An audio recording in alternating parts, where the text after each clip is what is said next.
Welcome to another edition of the Basketball Teacher Podcast. Our mission is to bring you discussions on a wide array of topics in the coaching world to grow players on and off the court. You can connect with us on YouTube, Facebook, and Twitter, and also reach us directly through email at basketballteacherpodcast@gmail.com. Now, here's your host, Coach Mike Hernandez.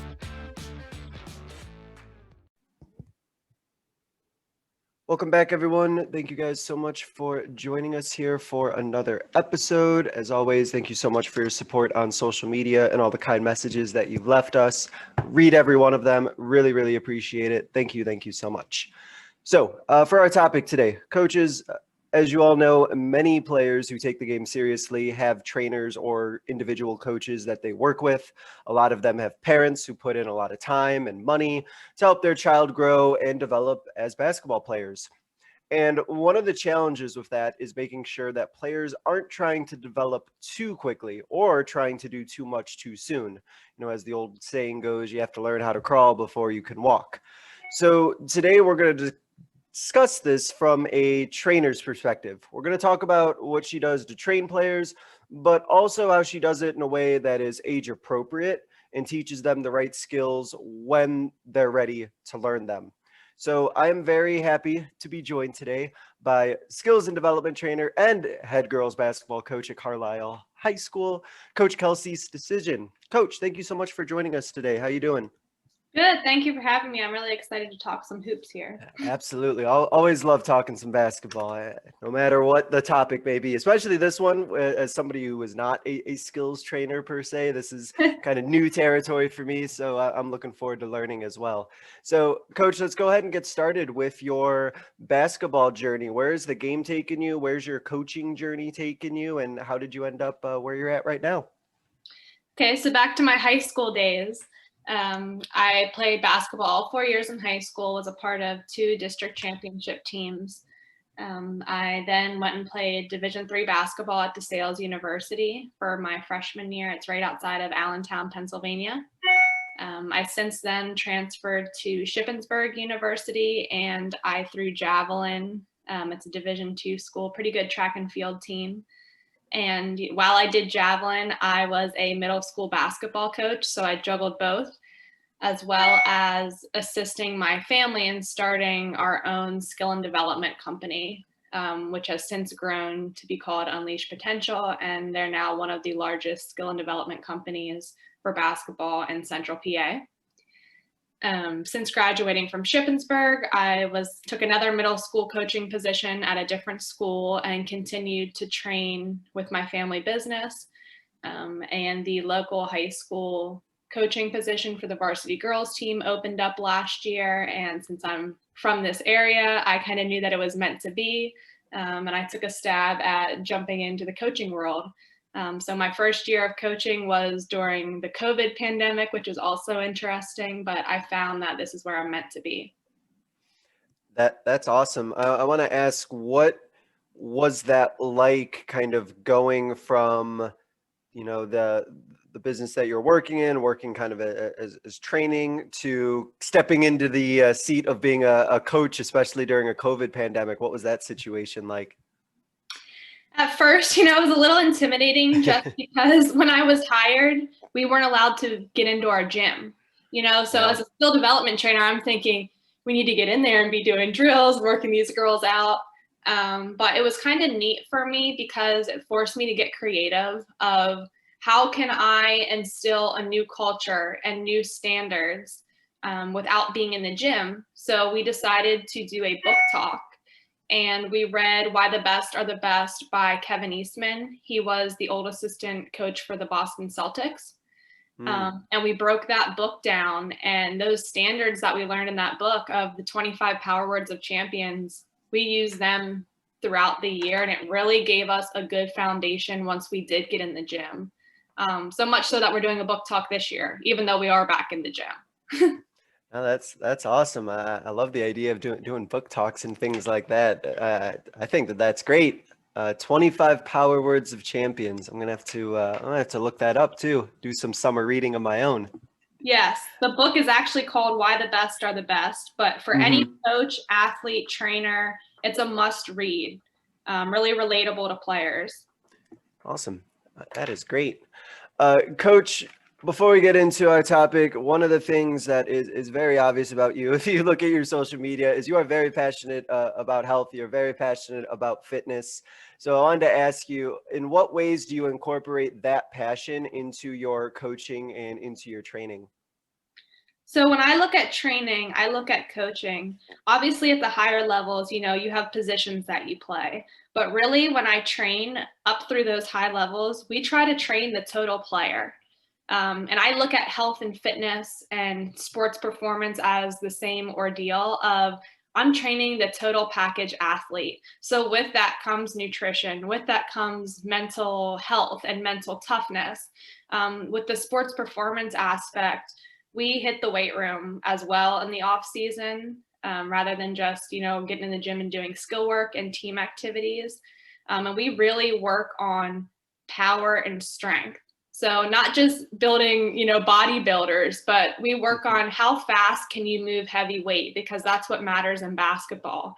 Explosiveness, plyometrics for reaction time. So we might you start on a, 6-inch box jump, depth down to how fast can your feet hit off the ground to get back up onto a 24-inch box jump. So really just training the total player, not just basketball skill development. And alongside of that, obviously I'm super into it. I'm very competitive. So I push myself to do that because, if the girls see me doing it, they know I'm all in all the time. I'm willing to work hard. So it inspires them to do it also. Yeah, for sure. I think that I know for a lot of players, especially if their coach is like working on things in the gym, like, oh man, our coach is working. I gotta try to outwork them, or I can't be Yep. slacking off. My coach is doing it for sure. So no, I like that idea a lot. That's awesome. That's a kind of a great transition into this topic as well, talking about just skill development, especially as you mentioned, like training and coaching going hand in hand. So let me ask you, with your experience when working to develop like young players, how do you determine what's right for them at their age? How do you sort of balance like pushing them to their fullest potential versus not letting them sort of like get ahead of where they should be at that point? So the first part of that is something that I've learned as a trainer and as a coach. Working hard is now a learned behavior. You can't assume that kids know what working hard means. I've had some kids, say, Coach, I'm putting in work over the summer. I worked really hard. And I ask, what did you do? Well, I would go out front and just shoot hoops in my driveway.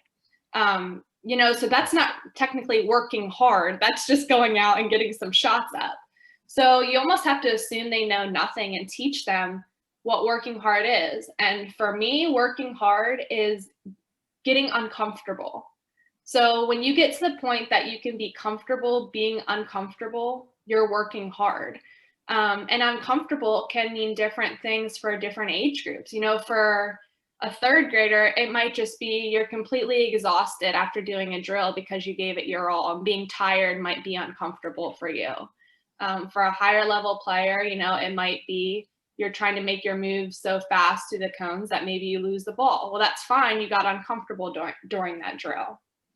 But when we talk about, younger players, I use the USA basketball youth development level, and we call this the introductory level of ages up to 6 years old.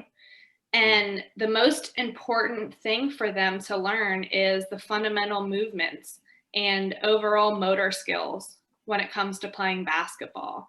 You see a lot of coaches trying to have, 5-year-olds, 6-year-olds playing 3-on-3 or 5-on-5.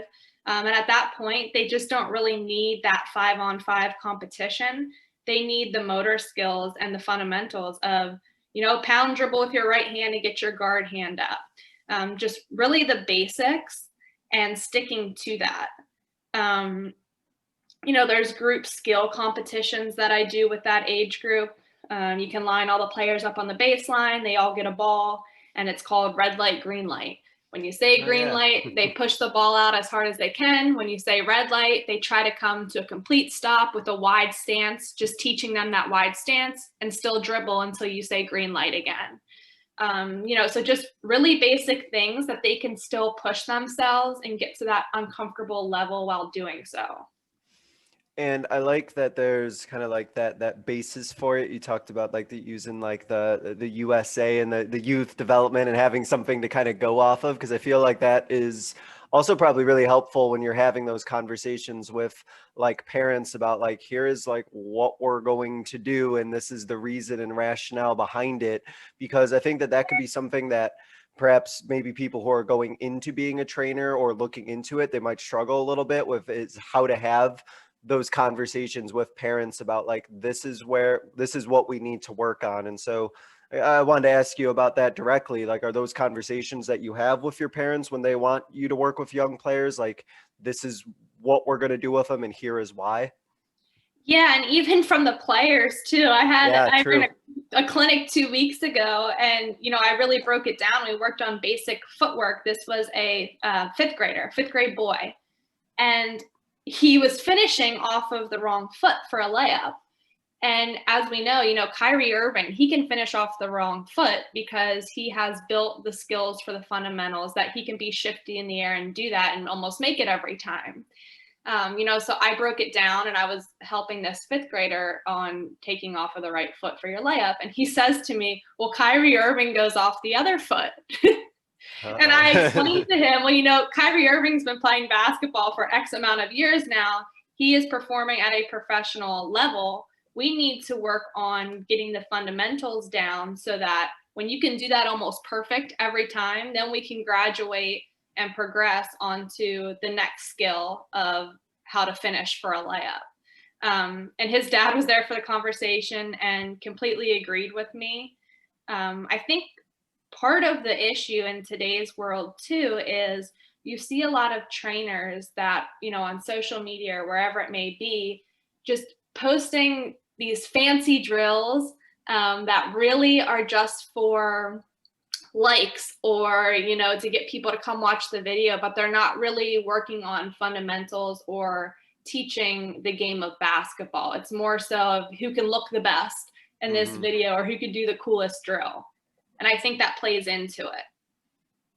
Yeah, I think that it's almost like a balancing act, isn't it? Where you're trying to like advertise or trying to promote like what it is you do and what it is that you like work on with kids. And when you do that, like you kind of want to show like stuff that seems really cool, but at the same time, that's not necessarily going to be like always a reflection of what you're doing, because you want them to get better as players. And for that to happen, they have to, have the fundamentals down and they have to be able to consistently like do them. So it's kind of like that balance, right? Of like what you show versus like also being realistic of what the player is going to work on if they do work with you.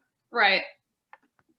Yeah. So social media, I mean, we tell players all the time, even, and I guess it's kind of like a follow-up too, to think of even as like a coach, like your players, they look at on like social media in terms of like highlights and stuff like that, that still isn't like reflective of like what those players' games are like or what is actually realistic, the things that they see on Instagram or whatever, right?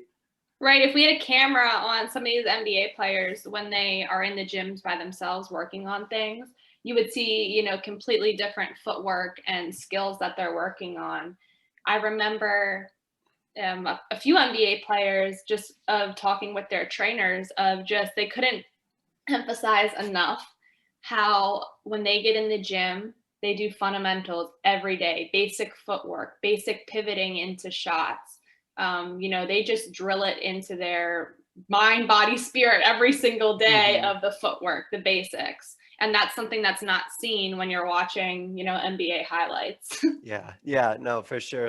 It's a lot of repetition to do things perfectly, and kind of like how you mentioned with the players, like, oh well, like Kyrie Irving does this. It's like, well, Kyrie Irving could also go off the correct foot thousands of times without any issue and not have to think about it at all. Right. So it's funny how that works out. So,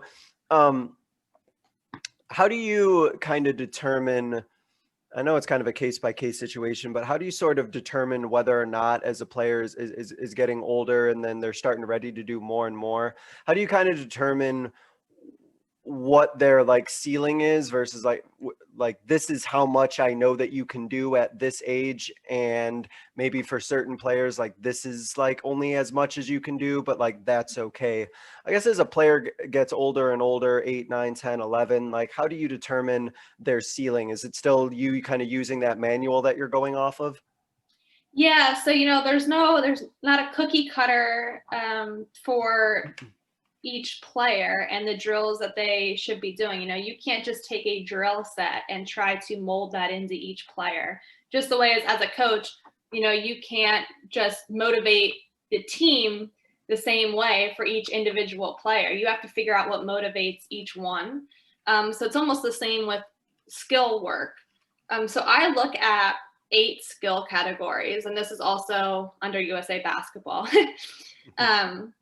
There's 8 different categories of skills. And the first thing that you should do anytime you're working with a player is assess them under these 8 skill categories.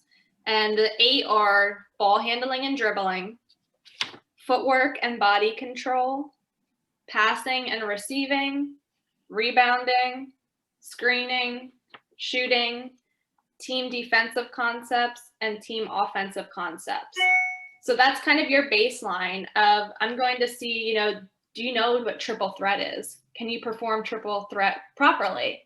If we can't do that, then I know we need to work on that at a very basic level. Maybe I'm just catching or passing it to you and you're catching it and getting in triple threat stance.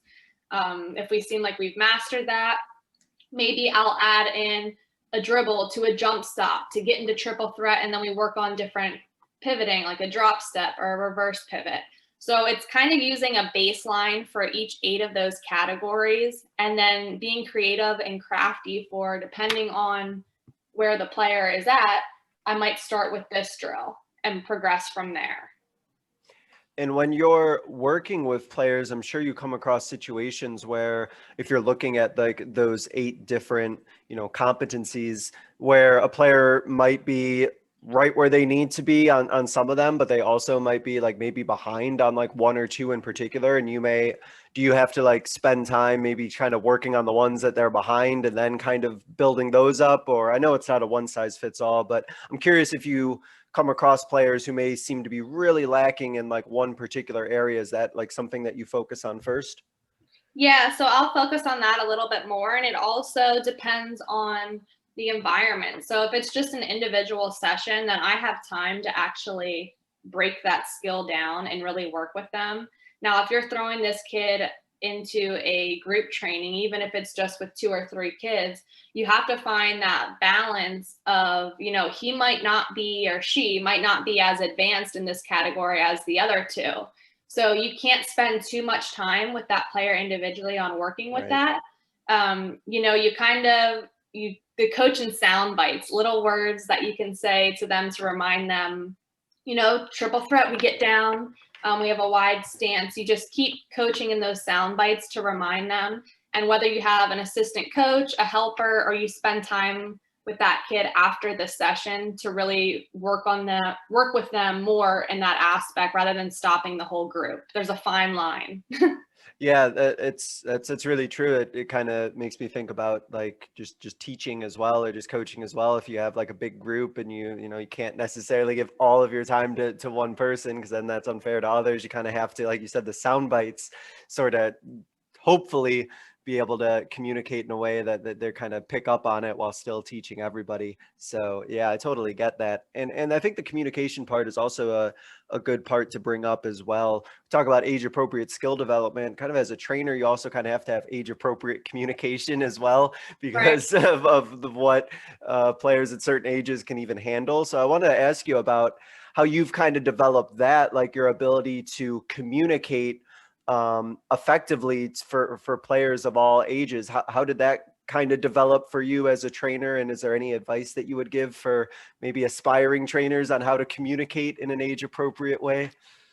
For sure. When I first started, I didn't assume that they didn't know anything. So I assumed that they had a background knowledge, the kids that I was training, of the terms that I was using and the skills that I was referencing. I've really progressed into learning that you have to assume that they know nothing.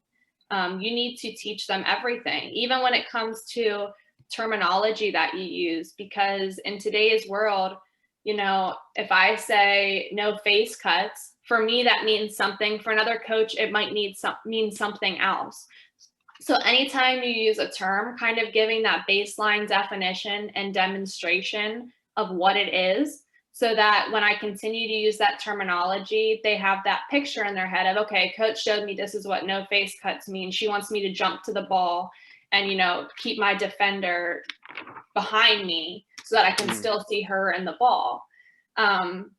And consistency with that terminology.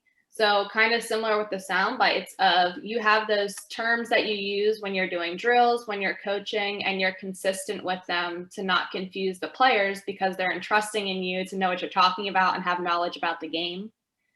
And the other piece of that is always explaining why we're doing a drill.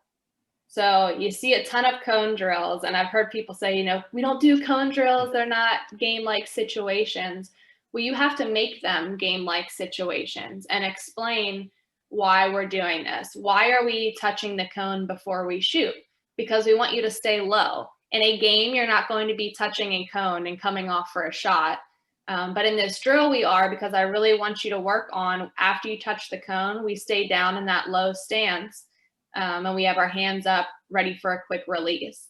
So just over explaining rather than under explaining any drill has been huge. Yeah, I like the idea of just kind of like not assuming anything, because if you over explain and then they get it, then you can always kind of pull back a little bit, like, okay, Right. then I don't have to. But if you under explain almost and then they don't get it, then you're almost spending like twice as much time, because then now you have to go and explain it again, which you probably could have just done it the first time. So no, that makes a lot of sense. And I like also what you mentioned about the terminology, because a lot of coaches have similar terminology, but they also have a lot of different terminology. And so what you say may mean something else, or they may have heard another term for it. And so, like you said, you don't want to make any assumptions, because these players are probably working with a lot of different coaches, or they're working from a lot of different schools. And so you can't really assume that way as well.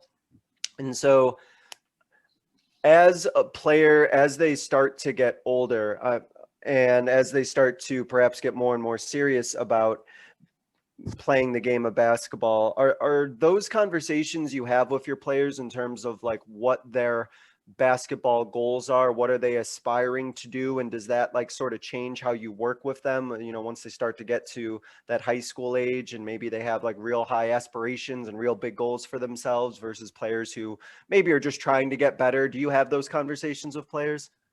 Yeah, because I think it's really important as a coach and a trainer, to know what a player's goals are. I mean, even for myself, if I don't know what my goal is, what am I training for? It kind of builds in that motivation to keep going. So at the high school level, I call this the like advanced level and the performance level. When we look at those skill development levels of the USA basketball, and I'm lumping these two together, it's a combination of individual training. So about like 60% of the time is spent on individual training, and about 40% of that time should be spent on competition. So it can be 5 versus 5, special games like 1-on-1, 2-on-2, 3-on-3, more team-oriented stuff for the next level player. Because that's really how you learn the game, is by, throwing kids into competition and kind of letting them figure it out. How do I translate my skill development work into live play? Yeah. And also it's really important at that performance level when you're reaching, age 17 or so, we have to maximize our fitness and competition preparation. And that's what we talked about earlier, that sports performance, this is when it starts to become bigger than basketball, because we're training the total athlete. We all know that at college level, NBA, even overseas, these athletes are strong. These basketball players are now strong. It wasn't always like that back in the day, but now with all the training and the equipment made available, they are very, very strength-oriented athletes, where in the off season, sometimes these pros are spending more time, doing sports performance and hitting the weight room than they are actually working on skill development. Well, that's a good point to bring in, considering how passionate you are about, fitness and training on that level. Do you incorporate that in terms of the conversations you have with your players? Like, yeah, we're working on basketball, but you also need to make sure that you're doing this in terms from like a fitness and like training, like body perspective. Yes, we have a sports performance facility that we have in our area. And a lot of my girls go there because they just need to work on explosiveness. And like I said, moving weight fast. We don't want to turn you into a bodybuilder, but we need to work on your first step quickness, your explosiveness, your short sprints, because in basketball, that's all it is. Running miles isn't really going to help a basketball player, only to a certain degree of getting you in decent cardio shape. So working on basketball related sports performance. And the other thing that I've worked with some of my girls that very, very skilled with skill development and doing drills, we kick it up a notch by progressing into combo drills. So by combo drills, I mean, we'll start adding things to maybe the beginning of the drill, maybe the end of the drill. We never finish the same way at the basket, the same time, or the same way. Each time, maybe I want you to finish reverse layup, maybe a spin move, maybe a floater. So just throwing more at them for that next level has been really evolved their games. I know one of my best players, she has really evolved with that and adding more into her toolbox.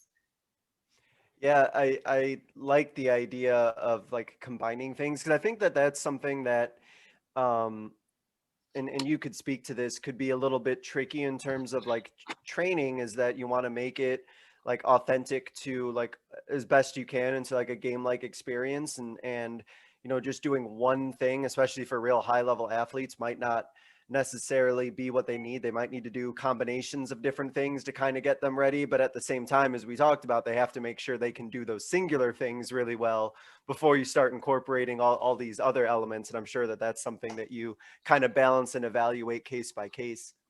Yep. Yeah, it's once that baseline, and that baseline that I said with the 8 skill categories, just because we do it once doesn't mean it ever needs to not be revisited, Once a certain amount of time has passed or an athlete's progressed to a certain level, do that baseline assessment again and just see, okay, where are we at now? Do I need to adjust what I've been doing? Have we worked on these weaknesses so much that now they're stronger than the original strengths? And maybe we need to focus on a different area, and I can add more to challenge. So, it's a moving target with this. It's not a one-time assessment and then we're done.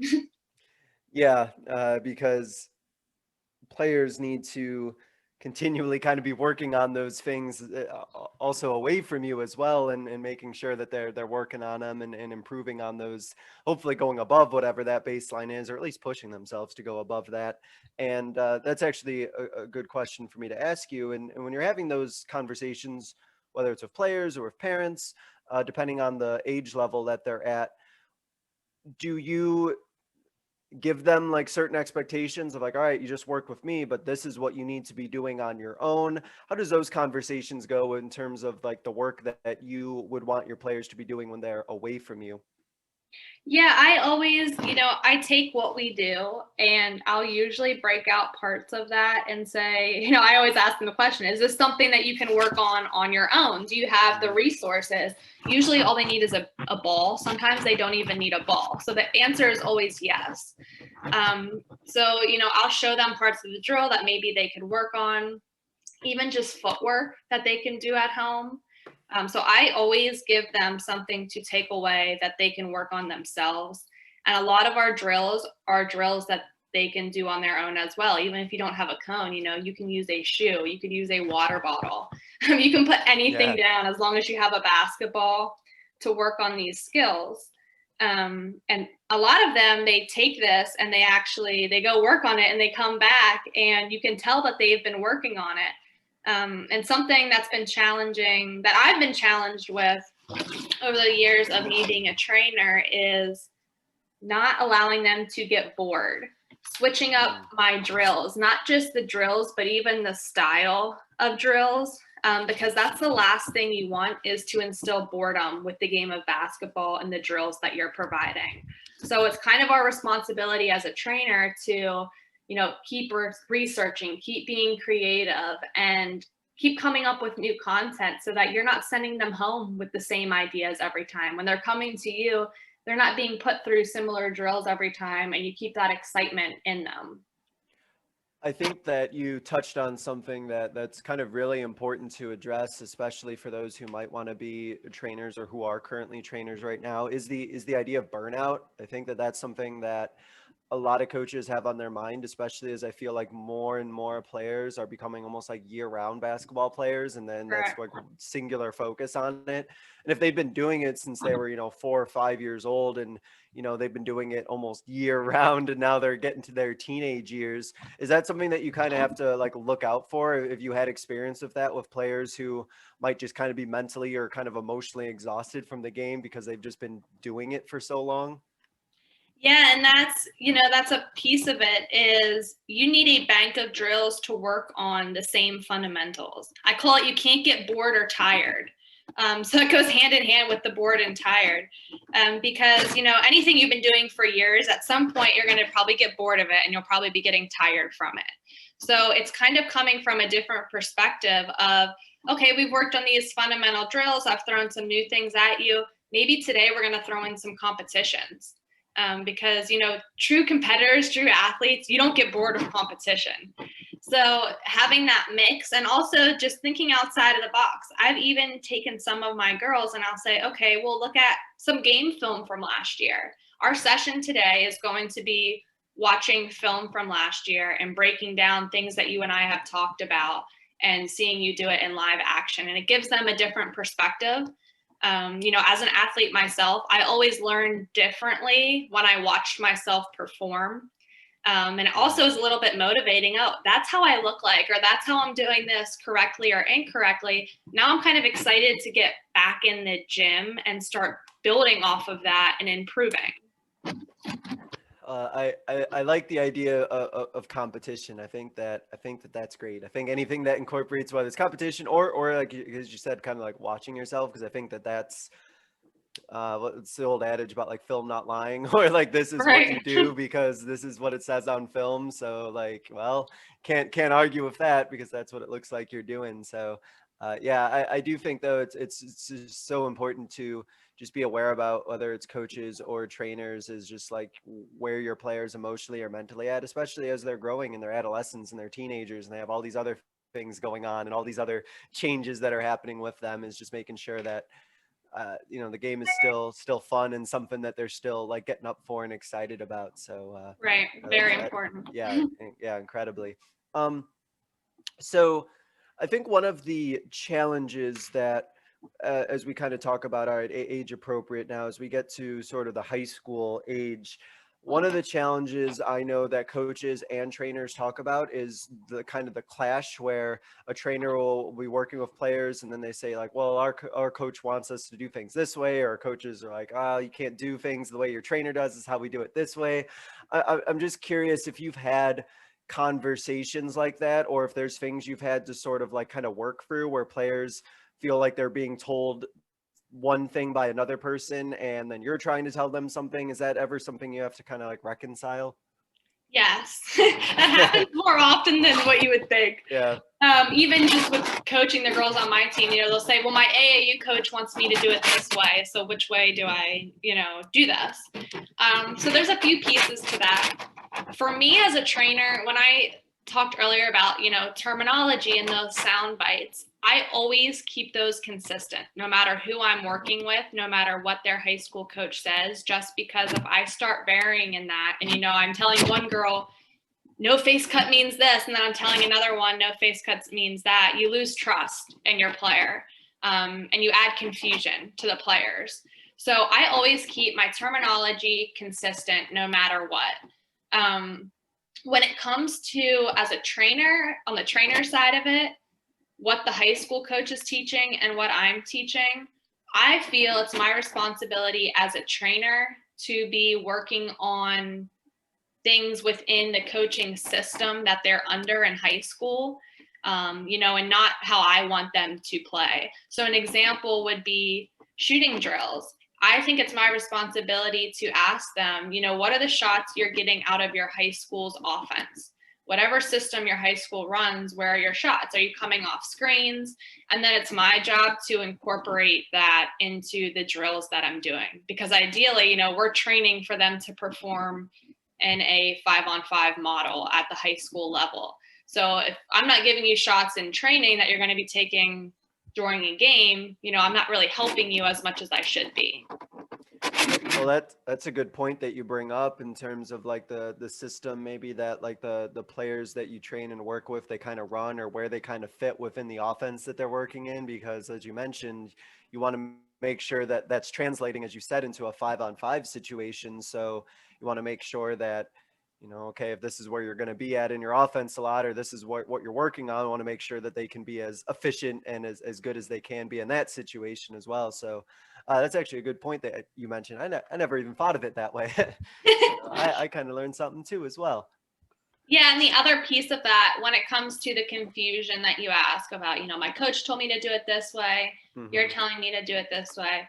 You also have to understand basketball is a very dynamic sport. There are a lot of ways to do one thing. And just the example of that is finishes for a layup. Sometimes I'll have my girls go off 1 foot, standard layup form. The other times I might have them come in and jump stuff off 2 to power up. So kind of understanding that it's not cut and dry. There's different ways to do different things, and it's okay to be understanding of that, and also okay to practice both ways. And I think that's just a conversation that has to be had with sometimes the athlete and the parent, because the parents are the ones that say that also she's coming home confused. And I think a lot of it too, I know on the girls' side, a lot of that comes from not watching a lot of basketball. So that 5th grade boy, he told me, well, Kyrie Irving does it this way. That already showed an understanding of, you're watching basketball, you've acknowledged the fact that there are more than one way to do something. Girls, I find, don't watch basketball as much, at least, the middle school, high school level. So maybe pushing them to watch some, live basketball on TV, whether it's college or NBA, and just show them, look at how many ways the NBA players or the college players are doing one thing. And a simple one is a layup. That's a good point. I think that's very true what you mentioned, that we need to kind of emphasize watching basketball with our players more. We can't assume that they are. I've found in my experience too that a lot of players, they don't really like watch, especially like full games. They might watch like little clips here and there, but actually like watching, like as we kind of talked about, like the things that they consistently do great, and the things that they've maybe aren't necessarily flashy, but fundamentally they just do really well, and kind of pointing those things out. So no, that's a really good point to emphasize, because I think our players do need to watch more games as well. That's awesome.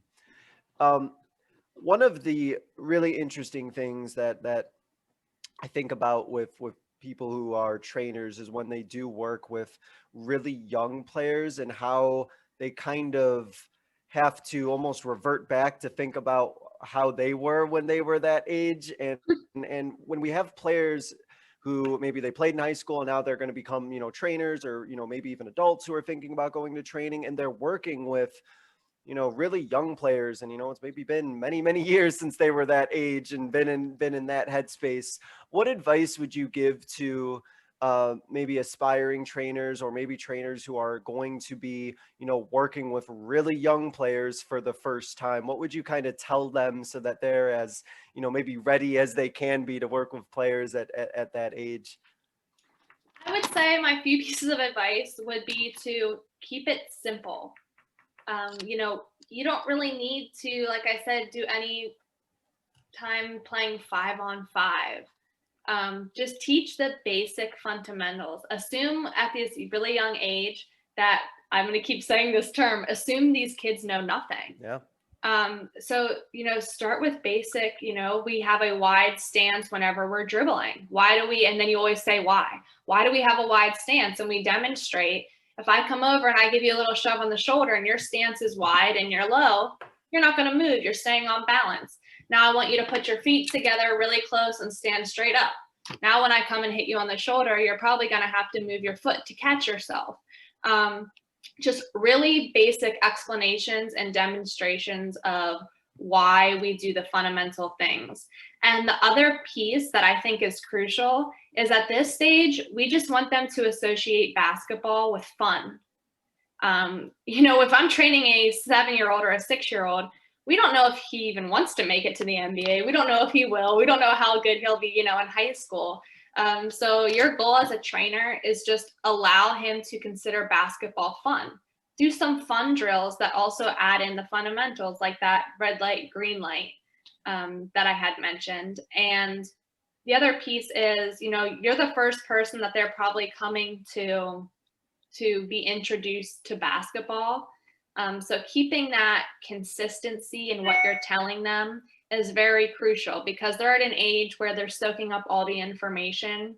So we don't want to confuse them. So pick those few words that you're going to say in each training session that they can start, becoming familiar with and trusting you with what you're saying. So it might be wide base.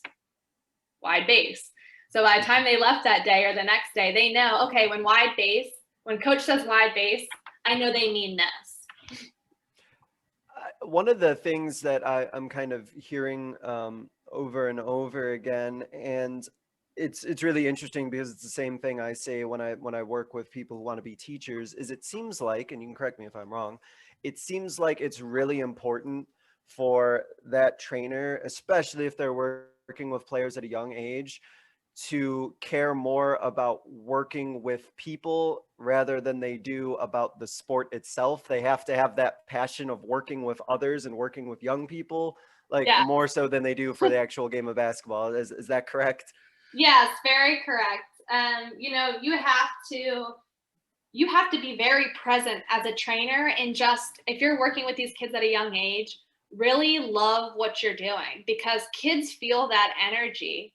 And they feed off of it, so if you're there and you're thinking, I really just can't wait until my next session where I get to work with this kid that's probably going to go D1, training's probably not the business for you, or training kids at this young age isn't the business for you. I remember when I first started training, I actually enjoyed training the younger kids and kids that really had no clue about any fundamental skills of basketball, because they progressed at such a high level rate that it was so rewarding just to see how excited they were that, okay, 2 weeks ago, I couldn't even do a layup.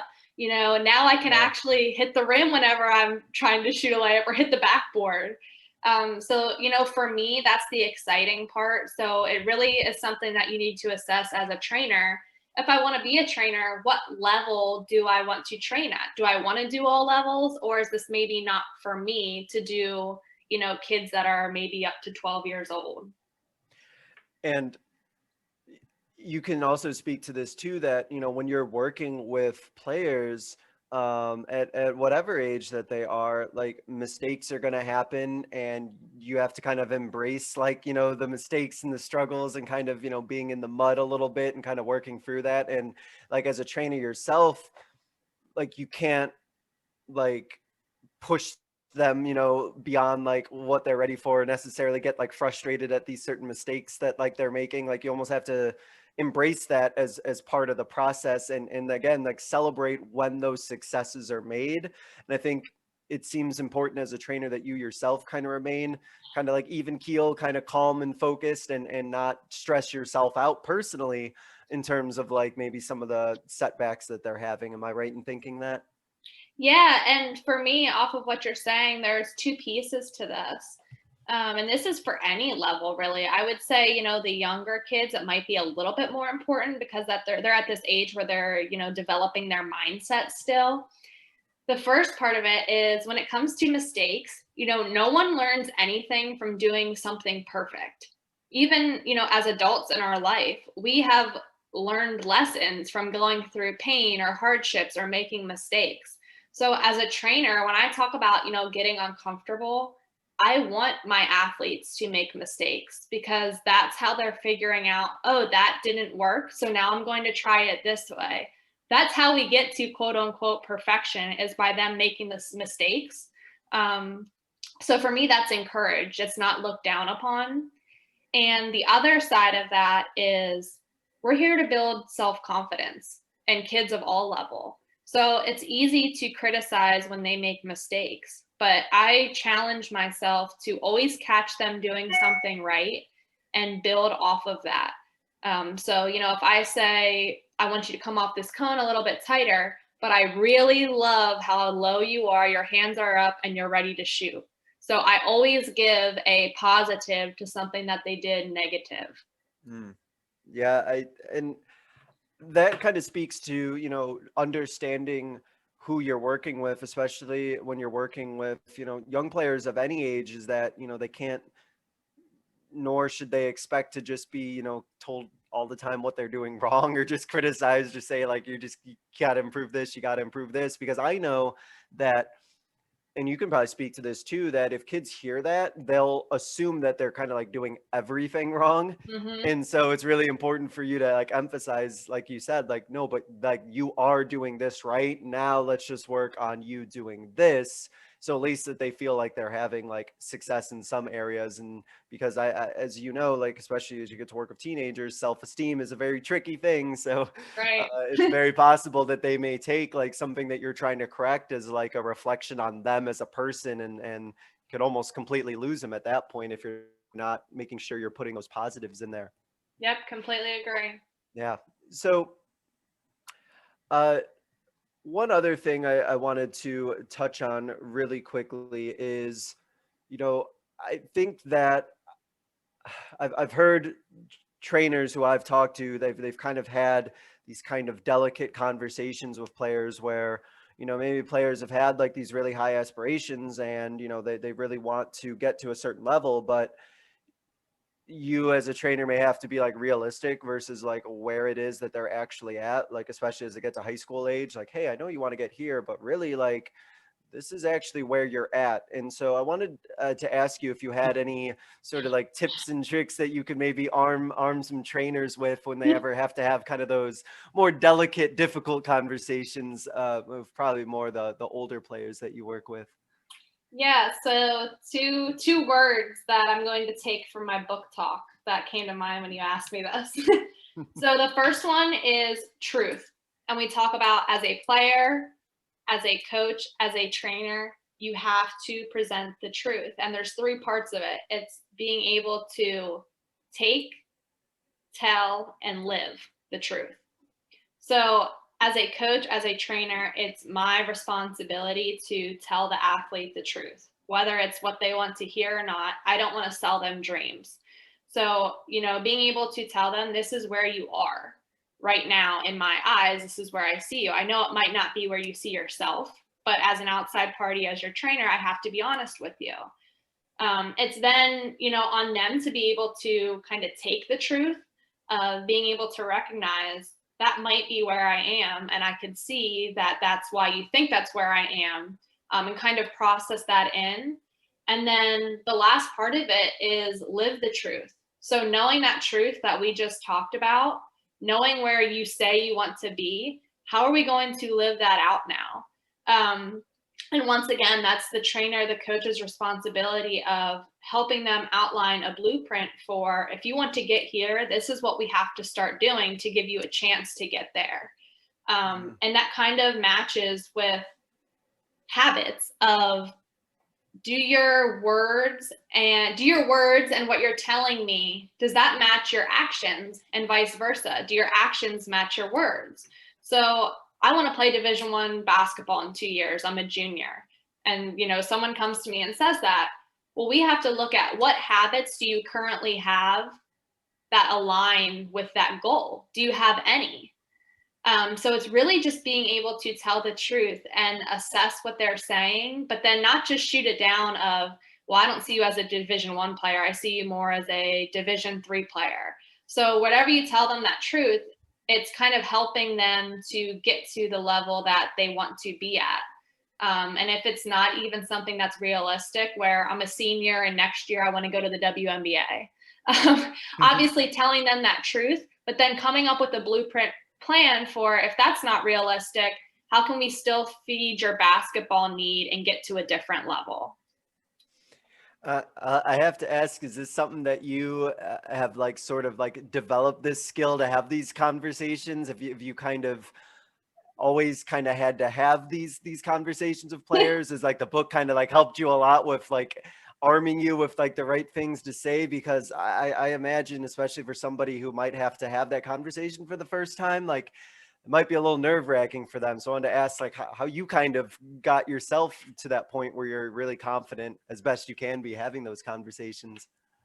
Yeah, I mean, it takes time. The book definitely has helped me streamline how to say this, of, talking about your habits and kind of that catchphrase of, do your words match your actions? Do your daily habits match where you want to be? And it can be daunting. It can be Hmm. intimidating because the person on the other end doesn't want to hear what you have to say. But also something that's helped me is, I train and I coach because I care about kids. I care about the athletes that I'm working with. And I know if I care about them, I owe them the truth. So, as a leader, that's a responsibility that you take on. I have to deliver the truth if I care about who I'm leading, whether it's uncomfortable or not. So for me, it was training myself, look past myself and how uncomfortable it is for me, and think about what's best for this kid or athlete that I took on the responsibility of leading. Yeah, that's a good point to kind of bring things back to what we talked about earlier. Like if you care about the person and you care about, working with people, then, having that honest conversation with them can maybe be like one of the most important things that you do, because you do care about them and you do want to be honest and you want what's best for them. So I like kind of how it all sort of ties back together for sure. Yeah. Really quickly before we hit our concluding segment, because we talked a lot about you with training, but also, as I mentioned, you are a uh, basketball coach as well, and you kind of got thrown into this with COVID and everything. So, what did coaching and being kind of like the head of a program, what did that kind of open your eyes to? That maybe like you've taken back with you as a trainer? What sort of new things did you take away from being on that side of things? I would say just my athletes' willingness to be led and their hunger to trust in somebody that has their best interest in mind on the basketball court and outside of it. A lot of these kids and these athletes, they get so much information thrown at them, kind of like we talked about earlier, that they're looking for somebody just to really trust and come to when it comes to, coach, I need to work on this aspect of my game. What do you suggest that I do? So if you can create that trust bond as a coach and a leader, it's so impactful. And even as a trainer, it's very impactful to these kids. They're looking for somebody that they can come to consistently. And that's something that I've kind of learned to take some pride in of, when I'm coaching, I know that I have that relationship with my girls because I've built that up. But as a trainer, how can I build that same relationship of complete trust? And, some of the items we talked about of being consistent with your terms, being consistent with what you're teaching, being positive when maybe they made a mistake, but give them another positive, maybe compliment them when they didn't make any mistakes, but you just want to let them know they're doing a really good job. That's something that I've learned to not only do in coaching, but I want to start incorporating it more in my training. Yeah, awesome. That's really well put. Coach, to wrap up, there's a couple questions I ask each guest, so I'll go ahead and start here with this first one. What is a coaching or training moment? You can choose either one. What is a coaching or training moment from your career that you think others listening would be able to learn from? The one that pops into my head is when I first took this position, the beginning of last year. We had one open gym. It was outdoors because of COVID. And this is varsity basketball now. And I started the open gym after we warmed up and everything with a defensive shell drill, 5-on-5. And, I assumed that these girls at least knew the basics at the varsity level of a shell drill. So, we walked through it, we demonstrated, we showed the positioning. Then, I'm thinking, okay, that's our refresher. Once we go live here, we'll be good to go. This should look pretty good because we have a very athletic group. Once we went live, I'm watching this and I'm seeing juniors and seniors trail every single girl on defense, not jumping to the pass. Probably one of the worst shell drills I've ever seen. And at that moment, I couldn't help but think about, as a trainer and as a coach, of how overlooked youth basketball trainers and coaches are. It is so important to have a strong group of coaches and trainers at the elementary and middle school level that know basketball and can teach the fundamentals. Even more so important than it probably is at the high school level, because by the time they get to high school, they should know all of these basics. And I think, that's probably not just an issue that I have with my girls. I could see that being widespread. By the time these athletes are getting to high school, they have missed concepts that they should have mastered by the time they were done in middle school. So that was a moment for me of when I'm thinking, hiring my coaching staff, I need some pretty good coaches and trainers at my lower levels. And that opened my eyes to that. So I would suggest that for any other programs or any other rec leagues, of be careful of who you're allowing to work with your youth, and make sure that you're popping in and observing and making sure they're working on the things that they should be working on. Yeah, I think that's really good advice, and as a reminder to high school coaches too, don't necessarily assume anything.